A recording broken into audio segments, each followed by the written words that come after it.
ज्योती मल्होत्रा हरियाणामधील एक सर्वसाधारण मुलगी 20,000पासून नोकरीला सुरुवात. दिल्लीमधील नोकरी सोडल्यानंतर कोरोना काळात ती हरियाणाच्या हिसारमध्ये परतली. त्यानंतर रोजगारासाठी काय करावं असा प्रश्न तिलाही पडला. मग तिने सोशल मीडियाला आपल्या कमाईचं साधन बनवलं. यूट्यूबवरती ट्रॅव्हल विथ जो या नावानं चॅनल सुरू केलं आणि हळूहळू ती लोकप्रियतेच्या शिखरावर चढू लागली. आताच्या घडीला तिचे जवळपास 4 लाख सबस्क्रायबर्स आहेत. आधी आपल्या यूट्यूब चॅनलवरती स्थानिक व्हिडिओ बनवणारी ज्योती अचानकपणे परदेश यात्रा करू लागली. त्यामुळेच ती संशयाच्या भोवऱ्यात सापडली. सध्या ज्योती मल्होत्रा हेरगिरी आणि भारतीय गुप्तचर माहिती पाकिस्तानला पुरवण्याच्या आरोपाखाली अटकेत आहे. तिला झालेल्या अचानक अटकेमुळे अनेकांना धक्का बसलाय. ज्योतीचे एक एक कारनामे ऐकून सामान्य नागरिकच नव्हे तर पोलीसही हैराण झाले आहेत. तर तिच्यावर आतापर्यंत काय काय कारवाई करण्यात आलेली आहे हे अगदी आपण थोडक्यात जाणून घेणार आहोत. तर आतापर्यंत ज्योतीवरती नेमकी कुठल्या आणि काय स्वरूपाची कारवाई करण्यात आलेली आहे यावरती आपण एक नजर टाकतो आहोत. तर सुरुवातीलाच ज्योती मल्होत्राला गोपनीय कायदा आणि भारतीय दंड संहितेच्या कलमांखाली अटक करण्यात आलेली आहे. ज्योतीला कोर्टाकडून पोलीस कोठडी देण्यात आलेली आहे. तर पोलिसांकडून ज्योतीच्या लॅपटॉप, मोबाईल आणि उपकरणांची फॉरेन्सिक चाचणी सुरू आहे. तर पैशांचे व्यवहार, प्रवास तपशील आणि पाकिस्तानी अधिकाऱ्यांसोबतच्या बैठकांची चौकशी देखील सुरू आहे. पोलीस आणि केंद्रीय संस्था आता या प्रकरणामधील सखोल जाळं तपासून काढतायत. तर एकंदरीत आतापर्यंत ज्योतीवरती नेमकी काय कारवाई करण्यात आलेली आहे त्यावरती तर आपण एक नजर टाकलीच. मात्र इतर यूट्यूब प्रमाणेच ज्योतीचं यूट्यूब चॅनल सुरू होतं. विविध ठिकाणी जाऊन ती आपला ट्रॅव्हल ब्लॉग चालवत होती. मग असं नेमकं काय झालं की तपास यंत्रणांना तिच्यावरती संशय आला? त्याच्या मागेही काही कारणं आहेत. ती कारणं नेमकी कोणती आहेत ती आपण आता पाहणार आहोत. तर ज्योती मल्होत्रावरती नेमका संशय कसा आला ते आपण जाणून घेऊयात. पाकिस्तान उच्चायुक्तालयामधील दानिश सोबत तिचं खास कनेक्शन. पाकिस्तानातील पंजाबच्या मुख्यमंत्री मरियम नवाज यांच्यापर्यंत देखील तिचा संपर्क आहे. मग दिल्लीतील पाकिस्तान उच्चायुक्तालयामध्ये मैत्रीपूर्ण संबंध. पाकिस्तानी सेनेमधील अधिकाऱ्यांसोबत खास संबंध. पाकिस्तान आणि चीनचा तत्काळ मिळालेला व्हिसा. तालिशान आणि रॉयल आयुष्य जगत असल्यानं हा संशय आणखीनच बळावला. तर ज्योती मल्होत्राच्या अटकेनंतर माध्यमांनी तिच्या वडिलांशी देखील संपर्क केला आणि यावेळी त्यांनी जी काही प्रतिक्रिया दिलेली आहे त्यावरून ते ज्योतीच्या कामापासून अनभिज्ञ असल्याचं जाणवलं. आता त्यांना खरंच तिच्या कामाबद्दल काही माहीत नाही की ज्योतीनं ज्याप्रमाणे देशाची दिशाभूल केली आहे त्याचप्रमाणे तिनं आपल्या जन्मदात्यालाही अंधारात ठेवलं हे त्यांनाच माहीत. तर ज्योतीच्या वडिलांनी माध्यमांना नेमकी काय प्रतिक्रिया दिलेली आहे ती आधी पाहूयात. तो YouTube की वीडियो कितने समय से बना रही? ये तो घर पे ही बनाया करती है अपने. बाहर भी जाती थी ना ये? बाहर जाती थी, मेरे को तो नहीं बता के जाया करती. नहीं, आप बता रहे थे ना पाकिस्तान भी एक बार घूमने गई. मैंने नहीं कहा पाकिस्तान में घूमने गई है. मैं तो कह रहा हूँ ये मेरे को तो कह के जाया करते दिल्ली जा रही हूँ. पाकिस्तान का मैंने कोई नाम नहीं लिया. तो जैसे कल पुलिस लेकर आई आपकी बेटी की, आपसे बातचीत हुई कोई? मेरी कोई बात नहीं हुई. यहाँ आए, कपड़े चक्के ले गए, 15 मिनट रुके होंगे. कपड़े उसने अपने जो काटने थे काटे और चले गए. इस तरह के जो आरोप लगे हैं कि जासूसी के, आप क्या कहना चाहते हो जो आरोप लग रहे हैं? क्या कहूँ जी, मैं खुद परेशान होता. मैं तो 3 दिन से खुद बीमार हो जाता.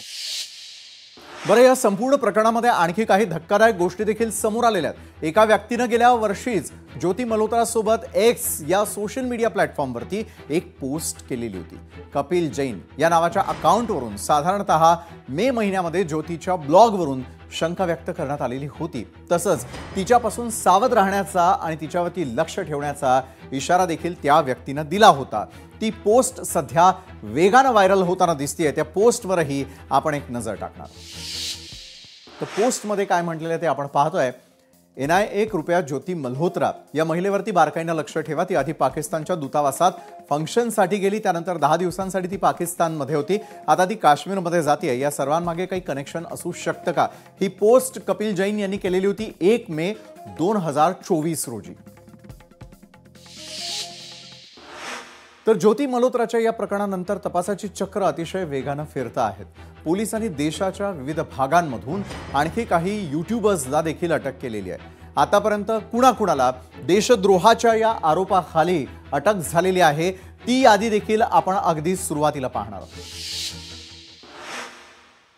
तर हेरगिरी प्रकरणी अटकेत कोण कोण आहे? हिसारमधून ज्योती मल्होत्राला अटक, त्यानंतर हरियाणामधून नोमान इलाहीला देखील अटक करण्यात आली आहे. हरियाणामधूनच देविंदर सिंग ढिल्लोनला अटक, नूहमधून अरमानला अटक करण्यात आलेली आहे. पाठोपाठ प्रियंका सेनापतीची पुरीमध्ये चौकशी सुरू आहे, तर नवांकुर चौधरीची चौकशी सुरू आहे. उत्तर प्रदेशमधून शहजादला अटक करण्यात आली आहे. त्यानंतर जालंधरमधून मोहम्मद मुर्तजा अलीलाही अटक, पंजाबमधून गझालाला अटक करण्यात आलेली आहे. कांगारका या गावामधून तारीफला अटक करण्यात आली आहे. तर गुरदासपूर इथून सुखप्रीत सिंगला अटक. मग करणबीर सिंगलाही गुरदासपूर या ठिकाणाहूनच अटक करण्यात आलेली आहे. एकंदरीत हेरगिरी प्रकरणी अटकेत असलेले किती जण आहेत ते आपण पाहिले.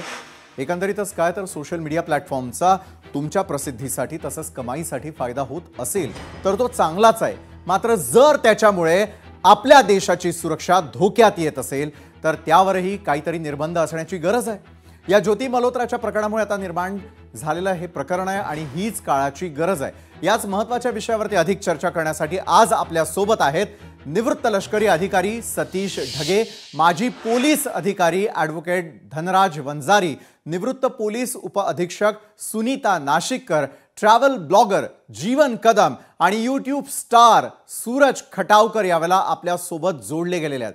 मात्र आजच्या या संपूर्ण कार्यक्रमाची सुरुवात ही मला खरं तर जीवन कदम आपल्यापासून करावीशी वाटते, कारण ट्रॅव्हल ब्लॉगर असणं आणि त्यानंतर एखाद्या देशाची हेरगिरी करण्याचा संशय व्यक्त होऊन घरचेच भेदी निर्माण होणं कसं पाहता या गोष्टी? कारण तुम्ही स्वतः एक ट्रॅव्हल ब्लॉगर आहात, यूट्यूबर आहात, तुमचे अनेक फॉलोअर्स आहेत. मात्र ज्या वेळेला आपल्याच कम्युनिटीमधून अशा काही केसेस समोर येतात ही किती चिंतेची बाब वाटते? जीवन,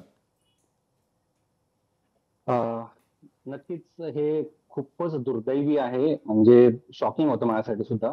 कारण की पहिली गोष्ट मला या न्यूज नंतरच कळाली की ती अशी कोण मुलगी आहे. पण यामध्ये मला एकच गोष्ट बोलायची वाटते की सजग नागरिकासोबतच एक जबाबदार इन्फ्लुएन्सर किंवा क्रिएटर होणं तितकीच आता काळाची गरज आहे. बरोबर. आणि इव्हन आपल्या पब्लिकने सुद्धा ह्या गोष्टी ओळखल्या पाहिजेत. नक्की कोणाला आपण डोक्यावरती घेतलं पाहिजे कोणाला नाही याची ही पब्लिकची पण तेवढीच जबाबदारी आहे. जबाबदार नागरिक म्हणून आपण बऱ्याच गोष्टी पाळतो समाजात वावरताना. एक इन्फ्लुएन्सर म्हणून एक एक्स्ट्रा जबाबदारी येऊन जाते की तुम्ही नक्की काय दाखवू पाहताय, लोकांना नक्की काय दाखवायचंय तुम्हाला हे तुमच्या हातात आहे. तर याच्यामध्ये मी म्हणेन की आता सध्या तरी नक्की काय आणि कशावरून ज्योती मल्होत्राला अटक करण्यात आलेली आहे, एक्झॅक्ट खुलासा म्हणजे नक्की कोणती माहिती प्रोव्हाइड करण्यात आलेली आहे याच्याबद्दल तर अजून काही माहिती पुढे आलेली नाहीये. पण एकंदरीत तिचे सर्व जे काय संबंध आहेत, जे अगदी दोष आपल्या देशाच्या विरुद्ध असलेले एका देशाच्या अधिकाऱ्यांच्या सोबत असणं हे खूप मोठी गोष्ट आहे. आणि हे म्हणजे गरज नसते. बेसिकली जर तुम्ही एक ट्रॅव्हल इन्फ्लुएन्सर असाल, ट्रॅव्हल ब्लॉगर असाल तर तुमचं काम हे तुमच्या कामाशी तुमची निष्ठा असली की तुम्हाला लोक नक्कीच तुमच्या डोक्यावरती घेतात तुम्हाला. आणि माझं एवढंच म्हणणं आहे की कुठल्याही गोष्टींची म्हणजे ते म्हणतात एक शॉर्टकट म्हणतात, बरेच लोक शॉर्टकट मारायचा प्रयत्न करतात, कष्टाशिवाय पुढे जायचा प्रयत्न करतात, फेम मिळवायचा प्रयत्न करतात किंवा पैसा मिळवायचा प्रयत्न करतात.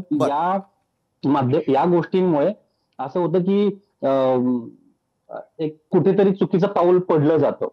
त्यामुळे मला असं म्हणायचंय की जबाबदार नागरिकासोबत जबाबदार क्रिएटर होणं ही काळाची गरज आहे.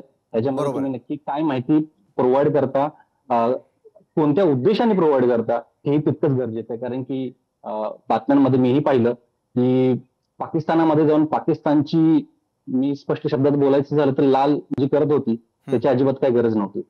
बरोबर आहे जीवनजी, जसं तुम्ही म्हणताय की आपल्याला सगळा प्रकार एकंदरीत समजावून सांगायचा आहे आपल्या प्रेक्षकांना देखील आणि भारतातल्या प्रत्येक नागरिकाला देखील. सूरज खटावकर यांच्याकडे जाऊयात आपण. यूट्यूब स्टार आहेत ते.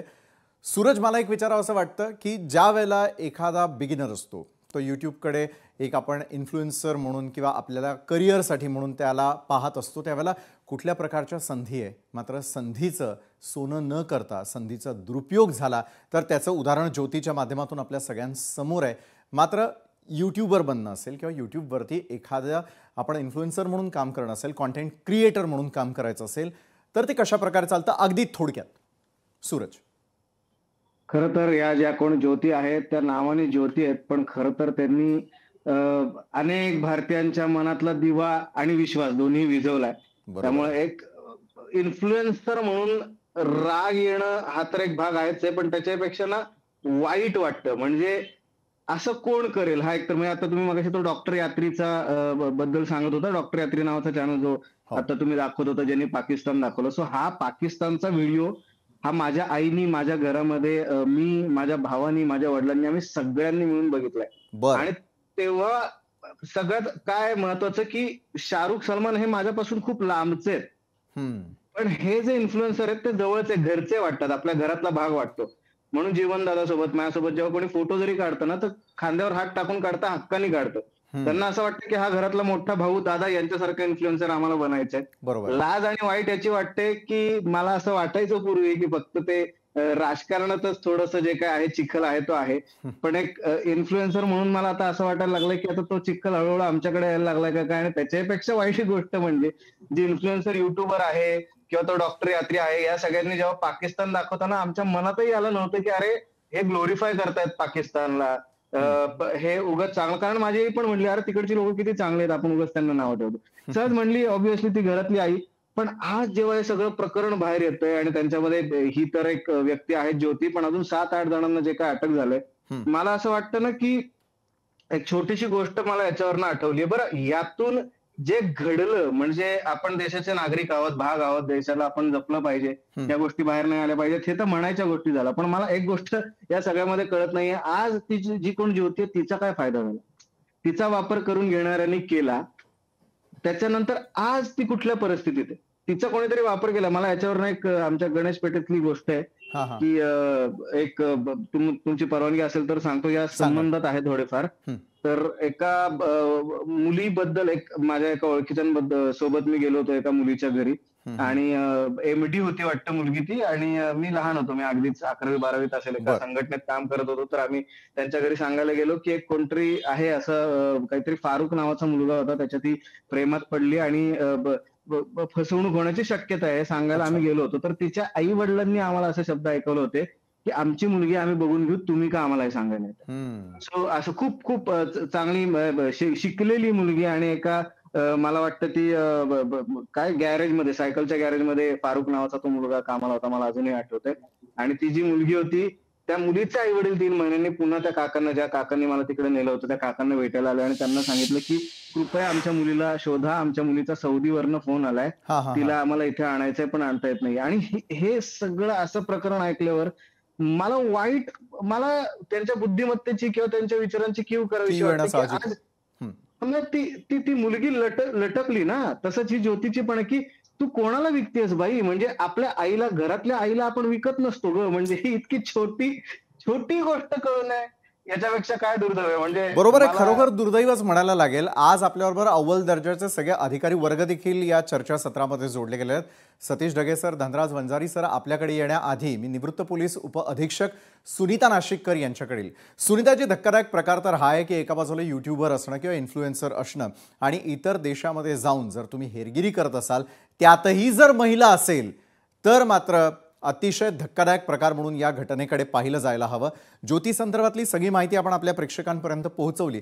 मात्र अशा केसेस ज्या वेळेला आधी लोकल लेवलला आपल्यापर्यंत येतात, त्यावेळेला खरोखर आपल्या बाजूला असलेले इन्फ्लुएन्सर असतील किंवा यूट्यूबर्स असतील, त्यांच्यावरती आता बारीक लक्ष ठेवण्याची गरज आलेली आहे, काही काळाची गरज आहे असं आपल्याला वाटतं का सुनीताजी? नमस्कार. नमस्कार. नक्कीच याबाबत काळाची गरज म्हणून आपण टेक्नॉलॉजीकडे जेव्हा बघतो तेव्हा प्रत्येक क्षणाला नवनवीन आपल्याकडं तंत्रज्ञान आढळत आहे. हो. आणि हे तंत्रज्ञान कुठे जाईल, जसं की आर्टिफिशियल इंटेलिजन्स आपण म्हणतो, त्याचा आपल्याला आज अंदाजसुद्धा येणार नाही, इतकं प्रगत ते झालेलं आहे. आणि तेव्हा आपण साशंक होतो की अजून कुठंपर्यंत आपण तंत्रज्ञान म्हणत जाणार आहे. आणि जेव्हा जे कुठलेही गुन्हेगार असतात ते सगळ्या एजन्सीच्या पुढे 4 स्टेप असतात, कारण तो त्यांचा गरज असते म्हणून. आणि सगळ्या एजन्सी ज्या असतात त्यासुद्धा प्रयत्न करत असतात की आपण जास्तीत जास्त अलर्ट व्हावं, पण त्याला एक मर्यादा कुठंतरी आल्यासारखं वाटतं.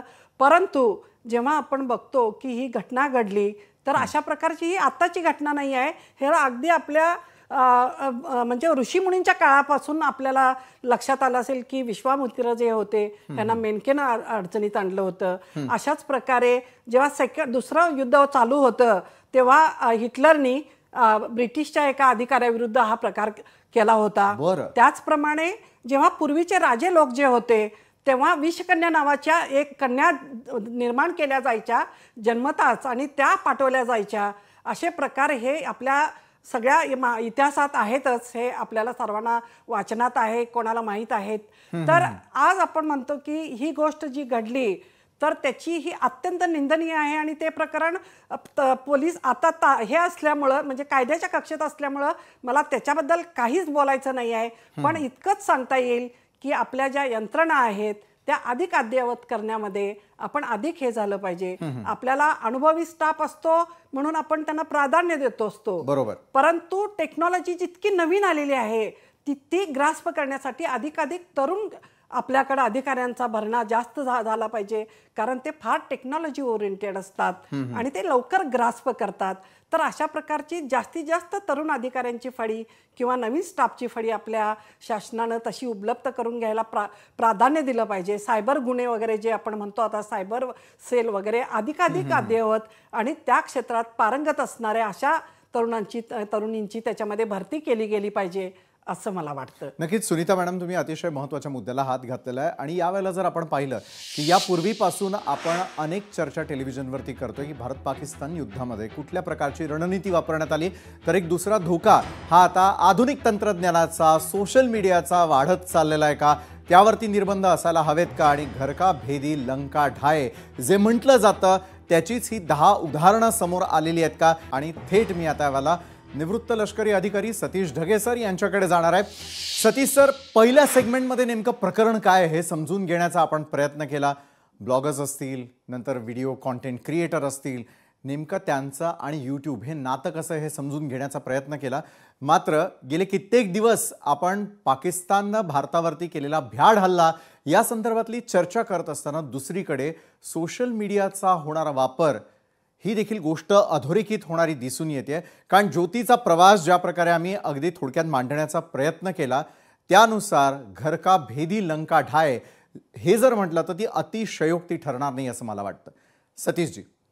नक्कीच टेररिझम आणि टेक्नॉलॉजी यांच्यामध्ये नेक्सस आहे. एवढंच नाही तर सोशल मीडिया जे आहे त्याचा अत्यंत मोठ्या प्रमाणावर रॅडिकलायझेशनसाठी, म्हणजे या युवकांची माथी भडकवण्यासाठी, त्याचबरोबर टेररिझमशी संबंधित वेगवेगळ्या अँगलनी वापर केला जातो. आणि एवढंच नाही तर युद्धाचा जर आपण विचार केला तर पारंपरिक युद्धामध्ये हेरगिरी ही पहिल्यापासून होती. धनंजय वंजारी सर सुद्धा माझ्याशी त्या ठिकाणी ऍग्री करतील. पण आता मॉडर्न वॉरफेअर मध्ये जे आहेत वेगवेगळे कॉम्पोनंट, ज्याला आपण म्हणू इन्फॉर्मेशन वॉरफेअर, त्याचबरोबर साय वॉरफेअर किंवा ज्याला आपण सायकोलॉजिकल वॉरफेअर म्हणतो, त्याचा सुद्धा मोठ्या प्रमाणावर वापर होतो. आणि मग अशा प्रकारे प्रोपोगेंडा सेट करण्यासाठी, त्याचबरोबर वेगवेगळ्या अँगलनं माहिती गोळा करण्यासाठी या टेक्नॉलॉजीचा आणि त्यातल्या त्यात सोशल मीडियाचा अत्यंत मोठ्या प्रमाणावर वापर होताना आपल्याला दिसतोय. मुळात आज घडीला जी ऑपरेशन सिंदूर झालं किंवा भारत पाकिस्तान संघर्ष आहे त्या पार्श्वभूमीवर जे आहे आपल्याला एकदम उठून दिसतंय की हे 9-10 जे वेगवेगळ्या प्रकारचे युट्यूब इन्फ्लुएन्सर्स आहेत किंवा सोशल मीडिया इन्फ्लुएन्सर्स आहेत त्यांचा संबंध कुठेतरी जे आहे हेर म्हणून, गुप्त हेर म्हणून त्या ठिकाणी लागतोय. पण खरं जर म्हटलं तर ज्याला आपण म्हणतो ना, दिस इज टिप ऑफ आईसबर्ग, हिमनगासारखं त्या ठिकाणी. म्हणजे आज घडीला जरी आपल्याला हे वरकरणी 9-10 दिसत असले तरी संपूर्ण भारतामध्ये जर हे आपण शोधलं तर हे जे आहे 9-10 हजार ही सुद्धा संख्या जी आहे कमी पडेल, असे एवढं मोठं त्यांचं तगडं नेटवर्क त्या ठिकाणी असणार आहे. इनिशियल रिपोर्ट मध्ये मी पाहिलं, जसं तुम्ही सांगितलं की जैन नावाचे जे व्यक्ती होते अधिकृतरित्या त्यांनी सोशल मीडियाच्या माध्यमातूनच 1 मे 2024ला स्पष्टपणे सांगितलं की बघा ही बाई काय काय कारनामे त्या ठिकाणी करते आणि भारताच्या सुरक्षिततेच्या पॉईंट ऑफ व्ह्यूने तिच्याकडे लक्ष ठेवा. 1 मे 2024 ते माझ्या मते 13 मे 2025 खरोखरच या 1 वर्षामध्ये तिच्या ज्या काही कारवाया होत्या त्यावर बारकाईने लक्ष ठेवणं माझ्या मते इंटेलिजन्स ब्युरो असेल, त्याचबरोबर इंटेलिजन्स एजन्सीजला आवश्यक होतं, त्यांनी काय केलं नाही माहित नाही. 13 मे 2025ला अत्यंत महत्वाची घटना घडली. पाकिस्तानच्याच हाय कमिशन मधला म्हणजे नवी दिल्लीमध्ये असणारा हा जो दानिश नावाचा जो कार्यकर्ता आहे, थोडक्यात त्यांचा जो कर्मचारी त्या ठिकाणी होता, मग त्याच्याशी रिलेटेड पाळमुळे ज्यावेळेस आपल्याला कळाली की अरे हा जो आहे अशा प्रकारचं सगळं नेटवर्क करतोय, भारत विरोधी कारवाया करतोय आणि एम्बेसी मध्ये बसून, हाय कमिशन मध्ये बसून, आणि त्याला आपण पर्सन नॉन ग्रेटा म्हणजे थोडक्यात अनवेलकम पर्सन अशा प्रकारे जे आहे त्या ठिकाणी ठरवलं आणि 24 तासाच्या आत त्याला जाऊन म्हणजे बाहेर निघायला सांगितलं. आणि मग ही सगळी पाळमुळे ज्यावेळेस आपण शोधली त्यावेळेस आपल्याला कळालं की अशा प्रकारची ज्योती मल्होत्रा बाकीचे 8-9 लोक त्या ठिकाणी, म्हणजे मुळात हे नेटवर्क जे आहे ऑलरेडी अजून सुद्धा तगडं संपूर्ण भारतामध्ये त्या ठिकाणी असणार आहे आणि त्याला वेळीच या सोशल मीडियाच्या माध्यमातून असो किंवा वेगवेगळ्या अँगलनी जे अशा प्रकारच्या ISI किंवा पाकिस्तान लष्कराशी जोडले गेलेले आहेत ते नेटवर्क बस्ट करणं अत्यंत आवश्यक आहे. जर समजून घ्यायचं असेल तर ज्योती मल्होत्रा सारखे जे कॅरेक्टर जे आहेत हे कुठे त्या ठिकाणी येतील याला 2 अँगलनं पाहावं लागेल. सामान्य माणूस हा सुद्धा प्रश्न विचारेल की अरे ही तर जी आहे एक युट्यूबर आहे, खरोखर जे आहे आपल्या लष्कराविषयी किंवा सुरक्षिततेविषयी अशी काय तिच्याकडे माहिती असणार आहे जी पाकिस्तानला त्या ठिकाणी देणार आहे. मुळात जसं आपण पाहिलं की 26/11च्या हल्ल्यामध्ये डेव्हिड कोलमन हेडली त्या ठिकाणी असेल किंवा तहफ्फुर राणा असेल, यांनी जसं रेकी करण्याचं काम केलं, वेगवेगळे जे टार्गेट्स होते त्याच्याशी संबंधित पिक्चर्स असतील, वेगवेगळ्या प्रकारची माहिती असेल, ही माहिती गोळा करणं आणि पाकिस्तानी एजन्सीजला त्या ठिकाणी दिलं, अशा प्रकारचा जो आहे या ट्रॅव्हल ब्लॉगरच्या माध्यमातून ज्योती मल्होत्रा आणि इतर लोकांचा रोल असू शकतो. त्याशिवाय बाकीचे जे लोक होते त्यांचा लॉजिस्टिक मॅनेजमेंटमध्ये अत्यंत महत्वाचा रोल असेल, म्हणजे ट्रान्सपोर्टेशनशी रिलेटेड असेल, फंडिंगशी संबंधित त्या ठिकाणी असेल. हे पहलगामचे जे दहशतवादी होते जर 1 आठवडे अगोदर पहलगाम मध्ये किंवा जम्मू काश्मीरमध्ये आले आणि त्यांनी जर 22 एप्रिलला हल्ला केला तर असा 1 महिना जे कसे त्या ठिकाणी राहिले हो. हे जे घरभेदी होते, ओव्हरग्राऊंड वर्कर्स होते, स्लीपर सेल होते, यांचा त्यांना जो आहे मोठ्या प्रमाणावर पाठिंबा होता, म्हणूनच हे करू शकले. मग हे ज्योती मल्होत्रा सारखे जे कॅरेक्टर आहेत हे अशाच प्रकारे आपल्या दुश्मनांना सहाय्य करतात, म्हणून हे नेटवर्क योग्य वेळीच बस्ट करणं आवश्यक आहे. आणि त्यामध्ये सोशल मीडियावर जे आहे योग्य प्रकारे वॉच ठेवणं हे इंटेलिजन्स एजन्सीसाठी त्याचबरोबर सिक्युरिटी एजन्सीसाठी अत्यंत महत्वाचं ठरलेलं आहे आणि त्याचा पुढचा टप्पा आता आपल्या सिक्युरिटी एजन्सीजनं गाठणं आवश्यक आहे. बरोबर आहे. तुम्ही ही चर्चा ज्या मुद्द्यावरती आणून ठेवलेली आहे यावेळेला की सिक्युरिटी झालं, इंटेलिजन्स झालं, एक मोठं आव्हान आहे खरं तर येत्या काळातील अधिकाऱ्यांसमोरचं. माजी पोलीस अधिकारी ॲडव्होकेट धनराज वंजारी सर, मी आपल्याकडे येईल. आपण यापूर्वी अनेक केसेस ज्या आहेत त्या सॉल्व्ह करण्यासंदर्भातली चर्चा टेलिव्हिजनच्या माध्यमातून केलेली होती. आजचं प्रकरणच टोटली वेगळं आहे. म्हणजे एका बाजूला मला हनी ट्रॅपची देखील शंका येत असल्याचं दिसतंय, दुसरीकडे ज्या वेळेला तिकडचे अधिकारी आपल्या इकडच्या इन्फ्लुएन्सर्सला जर थेटपणे एका देशातून दुसऱ्या देशात जाण्यासाठी मदत करताना दिसत असतील किंवा या सर्व गोष्टी होत असतील, यात अनेक प्रकारचे व्यवहारही होताना दिसून येत असतील, पुढच्या काळामध्ये इंटेलिजन्स समोर, तुमच्यासारख्या अधिकाऱ्यांसमोर कुठल्या प्रकारची आव्हानं दिसू लागलेली आहेत? नाही, आता खरं तर पोलीस अधिकारी आणि तपासी यंत्रणेसमोरचे जे आव्हान आहे ती आहे सोशल मीडिया आणि highly develop cyber forensic technology, ज्याचा वापर हे हॅकर्स आणि बाकीचे जे क्रिमिनल्स आहे ते फार मोठ्या प्रमाणात करत आहे.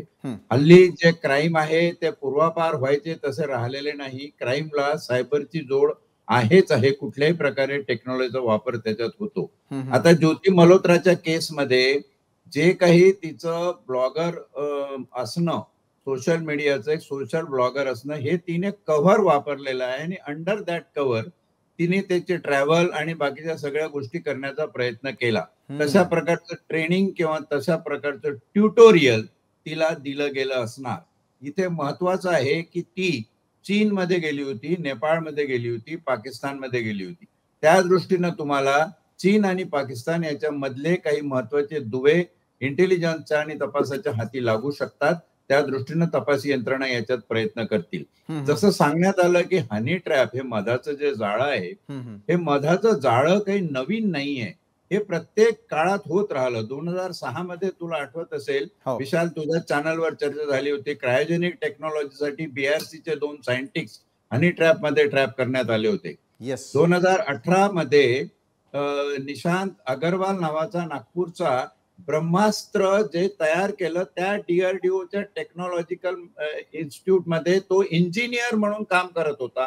तो अशा प्रकारे ट्रॅप झाला होता, त्याला अटक झालेली आहे.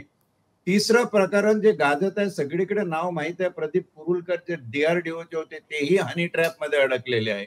हा हनी ट्रॅप नेमका अशा लोकांवर का केला जातो आणि हे लोक त्या हनी ट्रॅपला का बळी पडतात, हा खरं तर महत्वाचा यक्ष प्रश्न आहे. हनी ट्रॅप ही परंपरा इंटेलिजन्सनी सगळ्या काळात वापरलेली आहे. सगळे कलावंत त्यासाठी वापरले गेले, फिल्म स्टार पासून तर तमासगिरापासून तर अगदी विषकन्यापर्यंत सगळे याच्यामध्ये बरबटलेले आहे. प्रश्न इथं एकच निर्माण होतो, तुम्ही जेव्हा जे काही कृती करता आणि ती कृती तुम्हाला माहित आहे की हे अँटी नॅशनल काम आहे, देशाचं विरोधी देशद्रोही काम आहे, एवढी सुज्ञता ह्या मोठमोठ्या अधिकाऱ्यांकडे जर नसेल तर त्या हनी ट्रॅप मध्ये फसून तुम्ही देशाचं वाटोळ करतात आहे, याची जाणीव हरवली की काय तुमची, ही असली पाहिजे. आणि शेवटचा मुद्दा सांगून थांबतो, त्यामध्ये ऑफिशियल सिक्रेट ऍक्ट लावलेला आहे. आता निशांत अगरवालचं 2018चं प्रकरण 2024 मध्ये त्याला जन्मठेपेची शिक्षा होते आणि मागच्या एप्रिलमध्ये त्याला हायकोर्ट आणि नागपूर बेंचच्या बेलवर सोडलेला आहे. का? कारण त्याला देशद्रोहाचं कलम लावलेलं नाही. आजही तुम्ही FIR बघा ज्योती मल्होत्राची, तुम्ही सांगताय चॅनलवर देशद्रोह देशद्रोह, देशद्रोहच आहे. अरे पण FIR मध्ये देशद्रोहाचं कलम नाही. प्रदीप कुरुलकरांचं चार्जशीट पुण्याच्या सेशन कोर्टामध्ये फाईल झालेला आहे, देशद्रोहाचं कलम नाही. हे देशद्रोह नाही का? मग याला फक्त ऑफिशियल सिक्रेट ऍक्टचं काहीतरी तुम्ही नियम दिलेले आहे, ऑफिशियल कोड ऑफ कंडक्ट आहे, त्याचं ब्रेकिंग झालं म्हणून तुम्ही केसेस घेता आणि देशद्रोहाचे चार्जेस लावत नाही. हे आरोपी बेलवर कसे बाहेर येऊ शकतात? हे अणुबॉम्ब एखाद्या वेळी आता ह्या पहलगाम मधून झालेल्या युद्धामध्ये जर अणुबॉम्ब वापरला गेला असता आणि जेवढं अपरिमित नुकसान देशाचं झालं तर त्याही पेक्षा मोठा डेंजरस बॉम्ब हे अशा प्रकारचे लोक आहेत ज्याच्या ट्रॅप मध्ये फसून देशाचं वाटोळं करतात. त्यांच्या स्वतःचं नाही, स्वतःचं त्यांचं उकळ पांढरच होतं. मला बोलायला चान्स मिळाला तर मी सांगेल उकळ कसं पांढरं होतं. हे साधे लोक नाही आहेत. क्रायोजेनिक टेक्नॉलॉजी विकतो, ब्रह्मास्त्राची टेक्नॉलॉजी विकतो, सगळ्या हाय टेक्नॉलॉजी कुरुरकर पाकिस्तानला विकतो. हे काय सोपं आहे का? हनी ट्रॅप तुम्हाला इथे, आणि ही जी मल्होत्रा आहे ना, तो सुद्धा एक सुंदर डिझाईन आहे, सुंदर स्ट्रॅटेजी आहे. कारण पाकिस्तानची मुलगी मुस्लिम मुलगी आली तर मुस्लिम मुली बरोबर फ्रेंडशिप करायला थोडासा माणसाला अवघड वाटेल, काहीतरी विचित्र वाटेल. म्हणून भारतीय मुली, भारतीय वंशाच्या मुली या अशा कामासाठी, हनी ट्रॅपसाठी वापरल्या जातात. या ठिकाणी अतिशय महत्वाचा प्रश्न तू सुरुवातीला जो विचारला की पोलिसांसमोर एक जबर आव्हान आहे.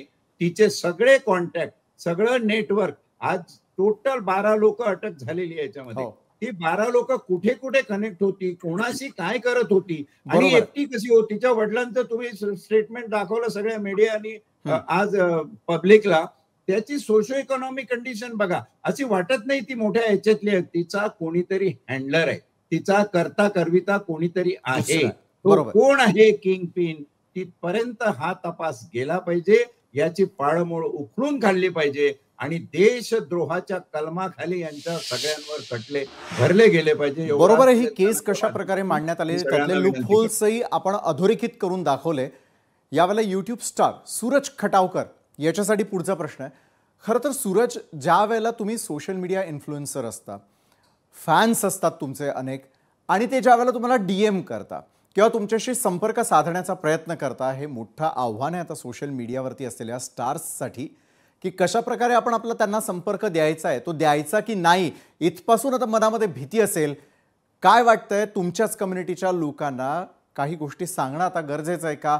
संपर्कासाठी आपण अचानकपणे आपला नंबर देतो, ईमेल ID देतो, मात्र त्याचं कशात रूपांतर होऊ शकतं हे सगळं तज्ज्ञ मंडळींच्या चर्चेतून समोर येत आहे. सूरज, 100% दादा तुम्ही म्हणाला तसंच आहे की आता आम्हाला, कारण की काय होतं, काय फॅन्स आम्ही सगळेच अनुभवत असतो. कुठे बाहेर पडलो तर अचानक आमचा एखादा व्हिडिओ बघितलेला असतो आणि अचानक लोक गळ्यात पडतात, अगदी पायात पडतात, आम्हाला थँक्यू म्हणतात. काही काही जण अशी पण माझ्या ओळखीची आहेत जी सुसाईड अटेम्प्ट करणार होती, पण त्यांनी नाही केलं. का तर आमचा कंटेंट बघितला, त्यांना थोडं हलकं वाटलं, छान वाटलं आणि आमच्यावर तितका विश्वास आहे. बरोबर. पण आज वाईट याचं वाटतं की जे तुम्ही आता म्हणालात खूप महत्वाचा विषय आहे, की उद्या जर का असंच एखादा कोणीतरी फॅन म्हणून आमच्या जवळ आलं आणि आमच्याकडनं अनेक गोष्टी काढून घेतल्या तर आम्ही करायचं काय. मला पूर्वी असं वाटायचं की मी एक गोष्ट ऐकली होती की क्रिकेटर्स असतात त्यांना खूप जपून बोलावं लागतं, जपून शब्द वापरायला लागतात, आजूबाजूला कोण बोलतं बसलंय, त्यांना किती गोष्टी सांगायच्या, फार जपून बोलावं लागतं. आज ती वेळ आमच्यावर आलेली आहे आणि याच्यामुळे प्रॉब्लेम काय होणार आहे ना, जे खरंच आमचे निखळ श्रोते आहेत, निखळ प्रेक्षक आहेत, जे आम्हाला ऐकतात बघतात ना, त्यांच्यासोबत वागताना आम्हाला ना इलाज नसताना सुद्धा थोडंसं झाकलीमूठ 1.25 लाखाचे असं करून थोडंसं वागावं लागणार आहे. कारण की पूर्वी कोणीही आमच्याशी यायचं, गप्पा मारायचं, पण आज भीती वाटायला लागली की जर का उद्या आपल्याला एखादा मेसेज केला, कोणी एखाद्या मित्राने केला, एखाद्या मैत्रिणीने केला, एखाद्या फॅननी केला, तर माहित नाही ती कसली माहिती विचारते आणि का विचारते आणि ते नक्की कसलं आम्हीच दाखवतो. आणि याच्यापेक्षा सगळ्या त्याच्या इकॉनॉमिकल गोष्टीमध्ये जर का मी आलो तर इतकी भयंकर आहे, किंवा काय म्हणू, एखादा जसा ब्रँड आम्ही प्रमोट करतो तसा एखादा विचार प्रमोट करण्यासारखं आहे. म्हणजे उद्या मला न कळत मी हनी ट्रॅप मध्ये अडकीन, मी इन्फ्लुएन्स होईल आणि मी इन्फ्लुएन्सर आहे. तर एक इन्फ्लुएन्सर माझ्यासारख्या जर का आज लेट्स से माझ्याकडे 10 लाख सबस्क्रायबर आहेत, तर त्या 10 लाखांमधली मला फक्त 1 लाख जरी इन्फ्लुएन्स करायचे तर माझ्यासाठी खूप सोपं असतं आणि देशासाठी खूप अवघड त्या 1 लाख लोकांना सांभाळणं. आज जर का हिचे जे कोण ज्योती मल्होत्राचे जे कोण फॉलोअर्स असतील, ते फॉलोअर्स जर का तिच्या प्रेमात असतील अखंड, तर ते सुद्धा उद्या तिच्यासारखंच म्हणतील से नो टू वॉर. आणि हे इतकी घाणेरडी गोष्ट आहे, भारताने वॉर सुरू केलेलं नाही हे सगळ्यांना माहित असताना सुद्धा भारतातलीच एक मुलगी, आपलीच मुलगी, घरातली मुलगी म्हणते की तुम्ही भांडू नका, आपल्याच घरच्यांना सांगते, जेव्हा की आपल्या घरच्यांनी मारण्याची सुरुवातच केली नाहीये. आपल्याला मारण्यात आलंय, बळी पाडण्यात आलाय आपल्याला. आणि अशा परिस्थितीमध्ये भीती तू म्हणला दादा तशीच वाटते की नाही लक्षात येते सध्या की कोणाचा ईमेल बघायचा, कोणावर विश्वास ठेवायचा, किती पॅरामीटर्स लावायचे ना आम्ही, तरी किती फिल्टरायझेशन करायचं. बरोबर आहे. म्हणजे टेक्नॉलॉजी आपल्याला जितकी आपलीशी वाटते तितकीच ती किती भयंकर स्वरूपात बदलवू शकते, आपलं जीवन परिवर्तन करू शकते, हे देखील स्पष्टपणे दिसून येत आहे. आणि त्यानंतर पुढचा प्रश्न असेल ट्रॅव्हल ब्लॉगर जीवन कदम यांच्यासाठी. कारण जीवन कदम यांनी आतापर्यंत महाराष्ट्रातले गडकिल्ले राखून ठेवणं असू दे किंवा महाराष्ट्रात फिरत असताना काय करावं, कशा प्रकारे त्याची मदत घ्यावी, हे सगळं आपण आजपर्यंत पाहिलंय. मात्र जर तुम्ही एखादे ट्रॅव्हल ब्लॉगर होणार असाल, यूट्यूब चॅनल तुमचं स्वतःचं करणार असाल, सोशल मीडिया इन्फ्लुएन्सर होणार असाल, तर त्यासाठीचे गाईडलाईन्स नेमकं काय सांगत असतात, कुठे आपण त्याचं काटेकोरपणे पालन करायला हवं, या अनुषंगानं जीवन कदम आणि इतर मान्यवरांबरोबर ही चर्चा पुढे जाईल. या सत्राची सुरुवात करणार आहे ट्रॅव्हल ब्लॉगर जीवन कदम यांच्यापासून. जीवन, गडकिल्ले राखून ठेवणं असेल, त्यांची सुरक्षितता असेल, लोकांना आपला इतिहास कळावा, हा झाला आपला शुद्ध हेतू. मात्र याच हेतूचा वापर जर कुणी गैरवापर करण्याच्या दृष्टीनं करत असेल तर अशा वेळेला कोणत्या कम्युनिटी गाईडलाईन्स आज पुन्हा अधोरेखित कराव्याशा वाटतायत, या यूट्यूब युजर्सना म्हणा किंवा इन्फ्लुएन्सर्सला सांगाव्याशा वाटतायत की बाबांनो याचं पालन कुठेतरी व्हायला हवं. देशाची सुरक्षा प्रथम आहे. आपल्याकडनं किंवा आपला कोणीतरी वापर करून 4 पैशांसाठी जर या गोष्टी घडत असतील, देशाच्या सुरक्षिततेला जर त्या ठिकाणी तडा जात असेल, तर आपण सगळ्यांनी काय करायला हवं, आज पुन्हा एकदा काय आठवण करून द्यावीशी वाटते? ज्या प्रकारे सोशल मीडिया किंवा हे जे काही अलीकडचं जग ज्या स्पीडने पुढे चाललेलं आहे ना, त्या स्पीडने आपल्या यंत्रणा उभ्या राहत नाहीयेत. म्हणजे पहिला आपला जो पाया असतो ज्याच्यामध्ये ह्या गोष्टी केल्या पाहिजेत. फॉर एक्झाम्पल एखादं क्षेत्र आहे, जसं की डॉक्टरचं क्षेत्र असेल, इंजिनिअरिंगचं क्षेत्र असेल किंवा कुठलंही क्षेत्र असेल, त्या क्षेत्राच्या काही गाईडलाईन्स असतात की तुम्ही ह्या गोष्टी केल्या पाहिजेत, ह्या गोष्टी नाही केल्या पाहिजेत. हे आत्ताचं हे जे क्षेत्र आहे ना, ह्या क्षेत्रावरती कोणाचाच कंट्रोल नाहीये. म्हणजे त्याला कुठल्याही प्रकारची एखादी बॉडी असते, गव्हर्नमेंटची बॉडी, कुठल्याही बॉडीचा असा कंट्रोल नाहीये की ह्याच्यामध्ये ह्या गोष्टी असल्या पाहिजेत किंवा ह्या गोष्टी करू नका. त्या गाईडलाईन्स असणं खूप गरजेचं आहे. नक्कीच बोलण्याचं स्वातंत्र्य सर्वांना आहे, पण त्याच्यात काय नाही बोललं पाहिजे, डूज अँड डोंट्स, या गोष्टी आपल्याला मला असं वाटतं की समाजात पसरवणं गरजेचं आहे. दुसरी गोष्ट मला असं म्हणायचं की जी लोक नवीन येतात, आता खरं तर सोशल मीडिया हा एक करिअरचा पण ऑप्शन उभा राहिलेला आहे. बऱ्याच लोकांसाठी एक करिअर निर्माण झालेलं आहे. त्याच्यामुळे याच्याकडे बघण्याचा दृष्टिकोन लोकांचा हा बेसिकली तोच असतो. ठीक आहे, आज ही घटना आपल्या समोर आली, ह्याच्याने सगळ्यांचे डोळे अक्षरशः विस्फारलेले की नक्की अशा ह्या गोष्टीचा वापर असाही होऊ शकतो हे आपल्याला आज कळतंय. पण हे पुढे नाही व्हायला पाहिजे यासाठी आता इथून पुढे तरी आपण किमान ह्या सगळ्या गोष्टींची काळजी घेतली पाहिजे. काही गाईडलाईन्स आपण आणल्या पाहिजेत. दुसरी गोष्ट म्हणजे की आपल्याला जे जे एक स्टेप बाय स्टेप जाणं असतं. जसं शिक्षणामध्ये 10वी झाल्यानंतर 12वी आहे, ग्रॅज्युएशन आहे, डिग्री आहे, त्याच्यात सगळ्या गोष्टी आपण शिकून पुढे जाऊन मग एखाद्या क्षेत्रात उतरतो. या क्षेत्राला अशा कुठल्याही प्रकारच्या स्टेप्स नाहीयेत. त्याच्यामुळे कोणीही उतरू शकतं, कोणीही काहीही बोलू शकतं आणि एकंदरीत हे क्षेत्र असं आहे. मला एवढंच म्हणायचंय की एवढ्या सगळ्या गोष्टी असल्या तरी तुम्हाला एक कॉमन सेन्स किंवा एक सतत विवेक बुद्धी आपल्याकडे तेवढी असली पाहिजे की आपण काय काय बोलणं गरजेचं, लोकांना आपण काय दाखवतोय, आपण आपल्याच मनाशी एक गाठ बांधली पाहिजे की आपण आपल्या कामाशी निष्ठा ठेवली पाहिजे. माझं काम काय आहे, लोकांपर्यंत चांगल्या आपल्या ठिकाणांची माहिती पोहोचवणं. आता माझा शुद्ध हेतू की आपले गड किल्ले, आपला इतिहास जास्तीत जास्त लोकांपर्यंत पोहोचला पाहिजे, ठिकाणांची माहिती लोकांपर्यंत गेली पाहिजे, त्याच्यातून टुरिझम निर्माण झालं पाहिजे, टुरिझम मोठं झालं पाहिजे. बरोबर. भारताकडे खूप मोठा स्कोप आहे टुरिझमचा, भारताकडे खूप चांगल्या चांगल्या जागा आहेत, बाहेर देश अख्खे देश टुरिझमवरती चालतायत. तर टुरिझम मी म्हणेन की या क्षेत्राकडे सुद्धा आपण जर दुर्लक्ष केलं तर कदाचित ह्याही गोष्टी आहेत की टुरिझम कडनं ज्या गाईडलाईन्स यायला पाहिजेत, जसं की बेसिक सोयी सुविधा. आपल्याला जर टुरिझम वाढवायचे तर सोशल मीडिया वाढतंय, पण टुरिझमच्या ज्या सप्लाय म्हणतो ना आपण, ज्या बेसिक सोयी सुविधा ह्या त्याप्रमाणे वाढत नाहीयेत. सो सगळ्याच गोष्टी मी म्हणेन की आपल्याला बारकाईनं बघणं गरजेचं आहे.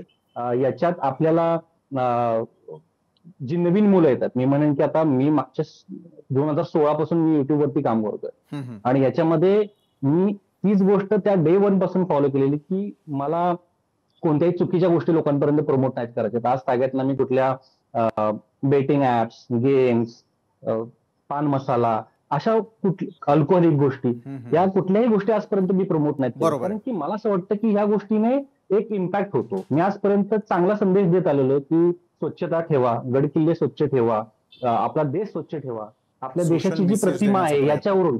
कारण की आपल्या व्हिडिओज मधून आपल्या ह्या देशाचं जे प्रतिनिधित्व आहे ना ते होतं, बाहेरचे लोक बघतात.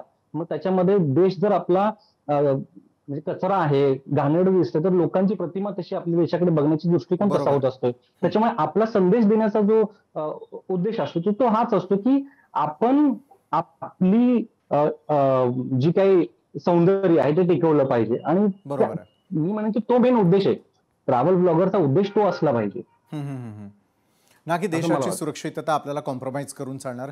जीवन, तुमच्याबरोबर आणि सूरज यांच्याबरोबर बोलल्यानंतर एक गोष्ट लक्षात येते की सोशल मीडियाचा प्रभावी वापर करणं गरजेचं आहे. मात्र देशविरोधी कारवायांसाठी ज्या वेळेला त्याचा वापर केला जातो त्यावेळेला मला निवृत्त पोलीस उपअधीक्षक सुनीता मॅडम तुम्हाला प्रश्न करायचा आहे. सुनीता मॅडम, खरं तर महिलांचा अशा प्रकारे झालेला गैरवापर तर आपण पाहिला, तिचा कॉन्टेंट जर आपण ज्योतीचा पाहिला तर त्यामध्ये किती तो कामाचा आहे किती नव्हे हा पुढचा भाग.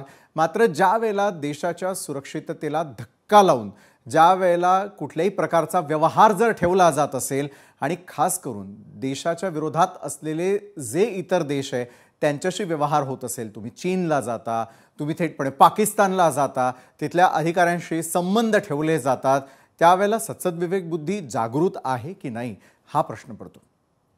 बरोबर आहे. आपण म्हणालात त्याप्रमाणे आपली शत्रू राष्ट्र जी आहेत त्यांच्याशी आपण कुठलाही व्यवहार करताना, आणि दुसरं म्हणजे आता या गोष्टीवर मी बोलेन की पालकांनी अधिकाधिक सजग राहण्याची जास्त गरज आहे. कारण पालक जेव्हा आपण बघतो आपलं पाल्य कुठं जात आहे आणि त्याची काय कमाई आहे आणि त्याची लाईफस्टाईल काय आहे आणि हे कुठून येतं याबाबत थोडासा अलर्टनेस ठेवला पाहिजे, हा एक भाग मला वाटतो. त्यानंतर पालकांच्या बरोबरच समाजानं सुद्धा, आजूबाजूच्या लोकांनी सुद्धा यांचं कुठल्या क्षेत्रात असं काम आहे की इतका त्यांना आर्थिक हे मिळतो की इतकं लॅविश जीवन जे जगण्याची त्यांची जी स्टाईल आहे याबाबत सुद्धा थोडंसं सजग राहायला पाहिजे. आणि एक भारतीय म्हणून मला नक्कीच एक स्त्री अशात असावी हे लज्जास्पदच वाटतं, पण एक मला सर्व भारतीयांना आणि विशेष करून सर्वांनाच एक विनंती करावीशी वाटते. कारण सर्वच देशाच्या राजकारणामध्ये ह्या गोष्टी जरी चालत असल्या तरी राष्ट्र प्रथम ही भावना प्रत्येकाने आपल्यात जागवावी आणि राष्ट्राबद्दल अशी कुठलीही माहिती तुम्ही जर कॉमन सेन्स आता म्हणाले एक वक्ते की कॉमन सेन्स वापरला तर आपल्याला कळतं की कुठली माहिती राष्ट्रविरोधी आहे आणि आपण काय करतोय. एवढं तर कॉमन सेन्स हा असतोच, कारण एवढ्या वयात आल्यानंतर एवढं एज्युकेशन केल्यानंतर ह्या गोष्टी कळल्या नव्हत्या किंवा निरागसतेतून घडल्या असं होत नाही. आणि याबाबत मला वाटतं की आपण सर्व पालकांनी अधिक सजगतेने आणि भारतीयांनी अधिक सजगतेने सर्व जगाशी, विशेषतः परराष्ट्रांची जाताना येताना व्यवहार करताना कोणाशी बोलतोय, काय बोलतोय याबाबत अधिक सजगता घ्यावी आणि दक्षता बाळगावी असं मला वाटतंय. बरोबर आहे. आणि याच मुद्द्याला पुढे नेत सतीश ढगे सरांना मला पुढचा प्रश्न करायचा आहे की यापूर्वी जर आपण देशभक्त म्हटले किंवा प्रत्येक नागरिकाच्या मनात असतं की आपण आपल्या शत्रू राष्ट्राशी कुठल्याही प्रकारचे संबंध ठेवू नयेत, मात्र जसं एक जबाबदार माध्यम म्हणून आपण सगळेजण कुठलंही कव्हरेज करत असताना एखाद्या ठिकाणाहून हे देशाच्या सुरक्षेला धोका देणारा आहे का असं लक्षात येताच आपण ते टेलिव्हिजनवरती दाखवत नाही, मात्र यूट्यूबसारखं ज्या ठिकाणी काही कम्युनिटी गाईडलाईन्स नाही आहेत किंवा त्याच्यावरती एखादा सेन्सॉरशिप नाही आहे, असं जर होत असेल तर आता ते निर्माण करण्याची गरज ही काळाची आवश्यकता बनत चालली आहे असं आपल्याला वाटतं का? कारण ज्योतीने टाकलेले व्लॉग्स असतील, फोटोज असतील, ते पाहिल्यानंतर स्पष्टपणे दिसतंय की तिचं चीनमध्ये जाणं असेल किंवा पाकिस्तानमध्ये जाणं असेल, फार इझी गोईंग ती त्या ठिकाणी जाते आहे आणि लोकांना इन्फ्लुएन्स करताना पाहायला मिळते. सतीशजी.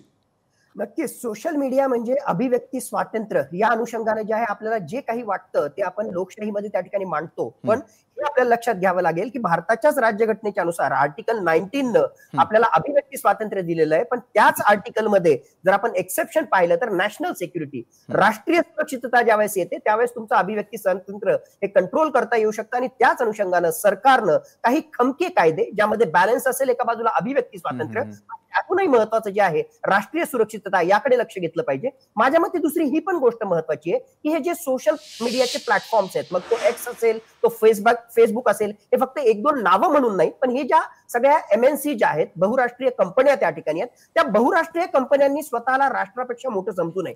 मग भारत सरकारनं तिथं खमकी भूमिका घेणं आवश्यक आहे की जर आमच्या राष्ट्रीय सुरक्षिततेच्या पॉईंट ऑफ व्ह्यूनं या प्रकारच्या ऍप्समध्ये, सोशल मीडिया प्लॅटफॉर्ममध्ये जर काही माहिती असेल तर ती माहिती आम्हाला मिळालीच पाहिजे. यामध्ये जे आहे कुठलंही किंतु परंतु या कंपन्यांनी करता कामा नये. म्हणून भारत सरकारनं जे आहे अशी या MNCच्या विरुद्ध सुद्धा, मल्टीनॅशनल कॉर्पोरेशनच्या विरुद्ध सुद्धा खमकी भूमिका घेणं त्या ठिकाणी आवश्यक आहे. तिसरी गोष्ट, एक सामान्य नागरिक म्हणून सुद्धा, म्हणजे सोशल मीडिया इन्फ्लुएन्सर असो किंवा कुठलाही पब्लिक फिगर त्या ठिकाणी असो, ज्यावेळेस तुम्ही पब्लिक फिगर त्या ठिकाणी असता त्यावेळेस थोडंसं तारतम्य बोलण्याच्या बाबतीत, लिहिण्याच्या बाबतीत आणि तुमच्या ओव्हरऑल बिहेवियरच्या माध्यमातून त्या ठिकाणी असणं आवश्यक आहे. पण एक हा सगळा जर विचार त्या ठिकाणी केला तर माझ्या मते मल्टीट्युनल अशा प्रकारची ऍक्शन घेणं आवश्यक आहे. एक व्यक्ती म्हणून सुद्धा आपण जास्त रिस्पॉन्सिबल, म्हणजे फक्त 15 ऑगस्ट 26 जानेवारी भारत पाकिस्तान मॅच त्याच वेळेस भारत माता की जय हे त्या ठिकाणी चालणार नाही. 365 डेज 24/7 खऱ्या अर्थानं जर भारत माता की जय जर त्या ठिकाणी असेल तर तुमच्या प्रत्येक कृतीमध्ये ते त्या ठिकाणी दिसलं पाहिजे. अशा प्रकारचे मल्होत्रा कॅरेक्टर आपल्याला त्या ठिकाणी चालणार नाही. बरोबर आहे. धनराज वंजारी सर, जसं आपण पाहिलं की भारत पाकिस्तान युद्धाच्या दरम्यान आपले BSFचे जवान असतील किंवा तिन्ही दल यांनी हे वॉर कशा प्रकारे त्या ठिकाणी लढवून नेलं ते आपण सगळ्यांनी पाहिलं. मात्र येत्या काळामधील सोशल मीडिया वॉर याला सामोरं जाण्यासाठी तुम्ही आम्ही किती सज्ज असायला हवंय, पुढची चर्चा असेल माजी पोलीस अधिकारी ॲडव्होकेट धनराज वंजारी सर यांच्याबरोबर. तर धनराज सर, एका बाजूला आपल्याकडे असलेलं S-400 असेल किंवा विविध प्रकारच्या टेक्नॉलॉजीनं यावेळेचं वॉर तर आपण परतवून लावलं. What about social media war? Social media war काही जिंकणं आपल्याला फार कठीण नाहीये. बरं, तुम्हाला सांगतो, सायबर सायकोलॉजी नावाचा एक विषय, ज्या सायकोलॉजीचा वापर या ज्योती मल्होत्राच्या प्रकरणामध्ये केला गेला. ज्योती मल्होत्राच्या प्रकरणामध्ये हा जो छडा लागला, मग सगळ्यांच्या माहितीसाठी म्हणून सांगतो की जो डॅनिश नावाचा जो अधिकारी पाकिस्तान दूतावासातला होता, त्याच्या बरोबर ही ज्योती लग्न करणार होती. आणि डॅनिशच्या बायकोचं एक ट्विट आहे, सोशल मीडियावरती उपलब्ध आहे. तिने सांगितलंय की हरकत नाही, तू त्याची मैत्रीण आहे, तू त्याला फार आवडतेस आणि म्हणून आमच्याकडे 4-4 बायका असलेल्या चालतात, इस्लाममध्ये लग्न केलं तर माझी काही हरकत नाही. आता हे बघा, हे जे सगळे उझाउट्स आहे ना, हे सगळे सोशल मीडियावर येतात. सोशल मीडियावर तुम्ही कसे व्यक्त होता, कुठली भाषा वापरता, कुठले शब्द वापरता, कशा प्रकारचं तुमचं कन्व्हर्सेशन असतं, ते रोमॅन्टिक असतं, लाडिक असतं की अजून काही वेगळ्या प्रकारचं प्रलोभन म्हणजे लस्ट प्रलोभन देणारं असतं, सॉलिसिटिंग करणारं असतं, नॉन सॉलिसिटिंग कम्युनिकेशन असतं. ह्या सगळ्या कम्युनिकेशनचा आपल्याला सखोल डाटा बेस अनालाइज करता येतो. आणि हे फार महत्वाचं काम आमची यंत्रणा, पोलीस यंत्रणा, आता ढगेंना पण माहित असेल, military intelligence, we work on all this. त्याच्यातून हे ऊज आउट बाहेर येतात की हे बरोबर आहे, हे असंच काय. आज किती सोशल मीडिया ब्लॉगर असतील, सोशल मीडिया ब्लॉगर सगळे काय ज्योती मल्होत्रा सारखे बदनाम झालेत का? नाही झाले. प्रत्येक जण आपली मर्यादा, आपले घटनेत दिलेले अधिकार सांभाळून जेव्हा काम करतो तेव्हा ते देश हिताचंच काम करतो. पण आज एक संदेश फार चांगला गेला तुमच्या सगळ्यांच्या डिस्कशन मधून की हे कर्तव्य फक्त यंत्रणेचंच, अधिकाऱ्यांचंच, पोलिसांचं किंवा मिलिटरीचं नाही आहे, तर देशातल्या प्रत्येक जनतेचं हे कर्तव्य आहे की या बाबतीत आपण सतर्कता पाळली पाहिजे. प्रत्येक माणसाला असं वाटलं पाहिजे की आपण जेव्हा सोशल मीडियावर व्यक्त होतो त्याचा उपयोग, दुरुपयोग तर होणार नाही.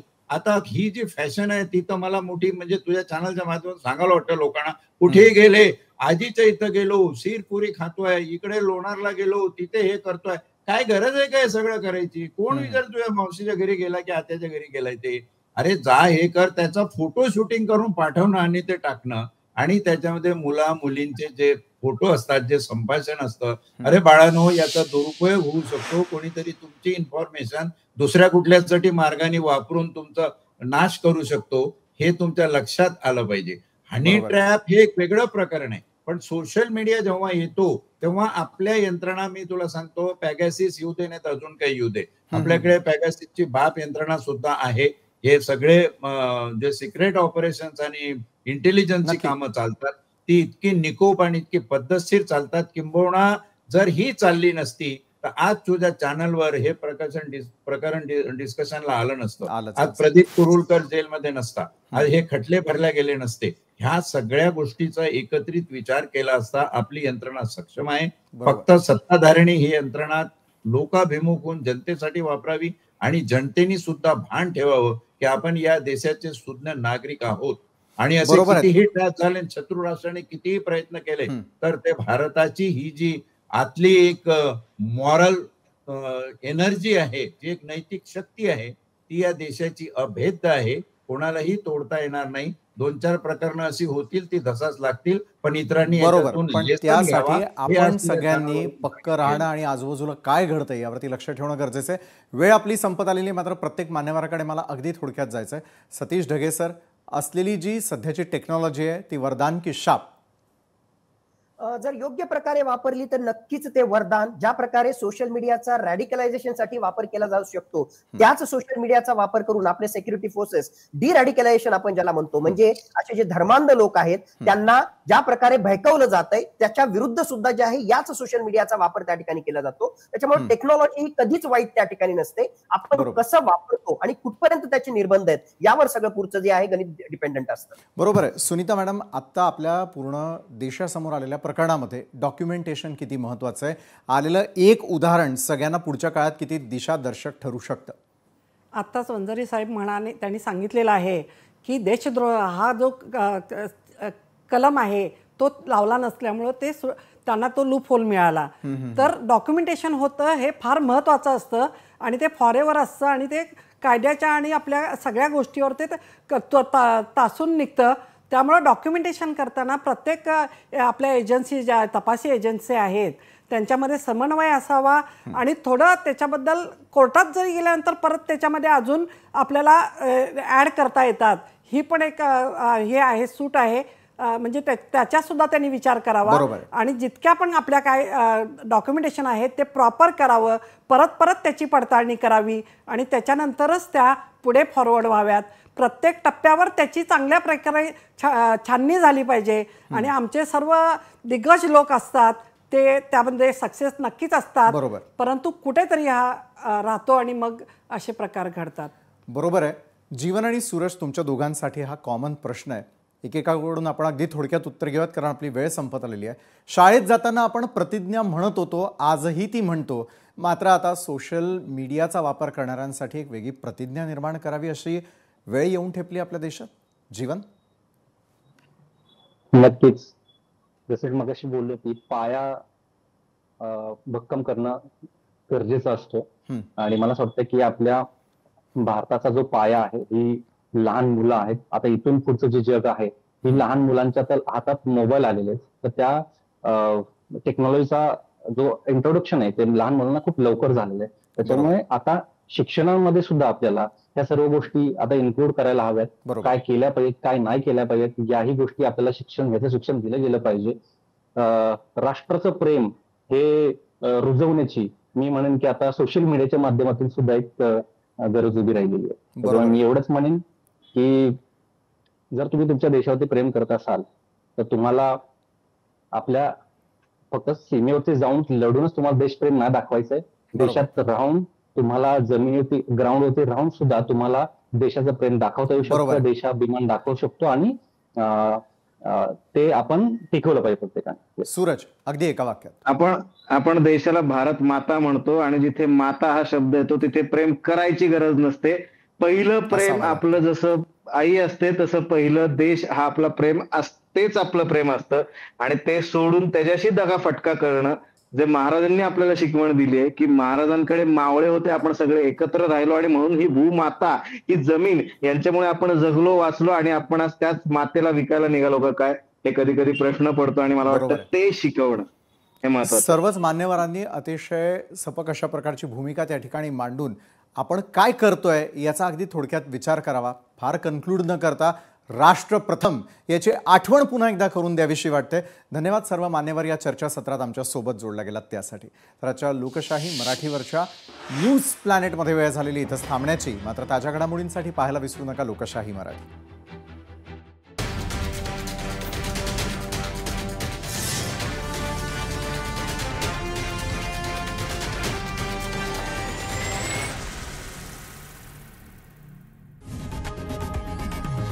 लोकशाही मराठी ऐका, पहा, जागरूक रहा.